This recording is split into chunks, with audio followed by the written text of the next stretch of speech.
সত্য সুন্দর।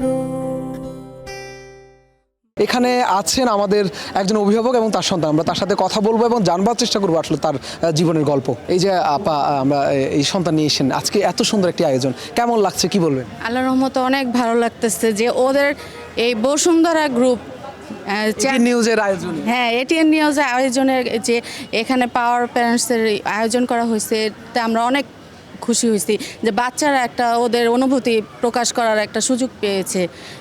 বাচ্চারা আনন্দ পাইতেছে যে এখানে আইসা যে ওদেরও একটা সুযোগ আছে একটা ওদের অনুভূতিগুলি জানানোর জন্য। একই সাথে আসলে তারা আমাদের সমাজে যারা বিশেষ চাহিদা সম্পন্ন শিশুরা রয়েছে তারা আসলে সেভাবে এই ধরনের অনুষ্ঠানগুলো বা পেলে তখন তাদের মনটা অনেক বড় হয়। সেই জায়গা থেকে আজকে আসার আগে সে কি বলছিল? সে তো খুবই ইন্টারেস্ট ছিল যে আম্মু কখন যাব। ও গতকালকে থেকে, ওকে তো প্রিপারেশন আগে দেওয়া হয়, এই জন্য গতকালকে থেকেই খুবই ইন্টারেস্ট ছিল। ও সকালে উঠে গেছে যে আম্মু আমি যাব না, আমি অনুষ্ঠানে যাব না, আমাকে দেখাবে, আমি টিভিতে যাব, আমি টিভিতে আমার সাক্ষাৎকার নিবে, আমি দেখব। ও আর কি অনেক এক্সাইটেড। আচ্ছা, তোমার কাছে একটু জানতে চাইবো যে আজকে যে মা বলছে যে মাও ভীষণ খুশি, তুমিও খুশি আসার আগে থেকে, তোমার আজকে এখানে এসে যে এত সুন্দর একটি মঞ্চ এবং অনেক শিশু আছে এবং সবাই খুব সেজে গুজে এসছে, তুমিও এসছো এবং তোমাকেও মাশাআল্লাহ অনেক সুন্দর লাগছে, কি বলবো আসলে আজকে? বলো। আলহামদুলিল্লাহ, বলো। আমি অনেক খুশি, অনেক খুশি। আসার আগে আসলে মাকে কি বলছিলা? যে মা বলছিল যে তুমি অনেক তোমার অনেক এক্সাইটমেন্ট ছিল এবং আসবা এখানে, কখন যাবা, তোমাকে টিভিতে দেখাবে।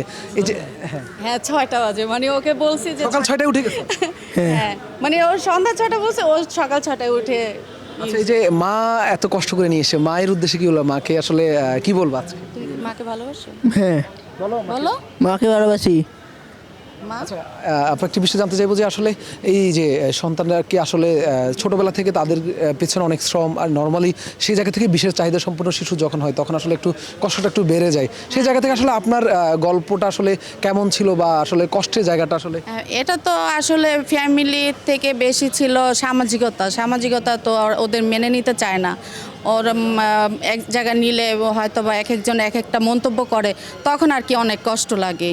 তারপরে যখন আমরা ওদের একটা বিদ্যালয় পাইছি, ওদের ওখানে যাওয়ার পরে একটু একটু করে লেখাপড়া শিখতেছে, তখন আর কি আমার এখন বর্তমান আমি অতটা কষ্টের মধ্যে নাই এখন। আর কোন বিষয়টা আসলে ছোটবেলা থেকে সবচেয়ে বেশি আপনাকে কষ্ট দিয়েছে? যে বলছেন যে সমাজ এবং আশপাশের পরিবারের, মানে ও হাইপার ইটা বেশি হাইপার, তো মানে এক জায়গায় যায় স্থির হয়ে বসে না, বা ও যেটা চায় সেটাই দিতে হবে, এটা অনেকে মেনে নিতে চায় না যে ও এরকম করতেছে।